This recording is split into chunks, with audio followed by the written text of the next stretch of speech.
In today's video, I'm going to teach you how to create a professional email signature in Word for Outlook. By the end, you'll have a clean, consistent signature you can reuse across emails, designed in Word and pasted straight into Outlook. Start by opening Microsoft Word. We'll build the layout using a simple table so everything stays aligned across devices. Go to Insert, choose Table, and pick a 2x1 grid, 2 columns, 1 row. This gives you a left area for a logo and a right area for your contact details, and it helps your design hold its shape in different email clients.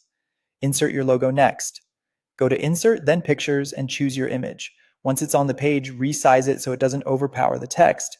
Generally, a logo height around 60 to 100 pixels looks crisp without being distracting. If the picture pushes the table out of proportion, drag the column border to adjust the width so the logo sits comfortably. In the right cell, type your essential contact information, your name, job title, a general phone line if appropriate, and your website. Keep it concise. Avoid long taglines or multiple addresses. The simpler it is, the easier it is to read on mobile. Now style it using the ribbon. Choose a professional, common font like Calibri, Arial, or Sago UI so it renders well for most recipients. Use size to create hierarchy. Name slightly larger, title and other details a bit smaller. Limit color to one accent pulled from your brand and keep plenty of white space. If needed, use line spacing or paragraph spacing to make each line breathe. When everything looks polished, click anywhere on the table. You'll see the Table Design tab appear at the top. Open borders and select No Border. This keeps the table structure for alignment while hiding the grid lines so the signature looks clean. Select the whole signature in Word by pressing Ctrl+A, then copy it with Ctrl+C.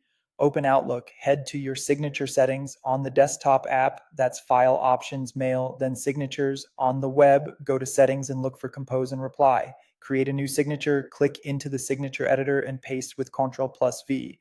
The formatting should carry over from Word.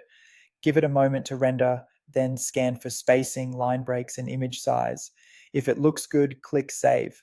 That's it. You've built a professional email signature in Word and added it to Outlook with a reliable layout that stays aligned, looks crisp, and reflects your brand every time you send an email,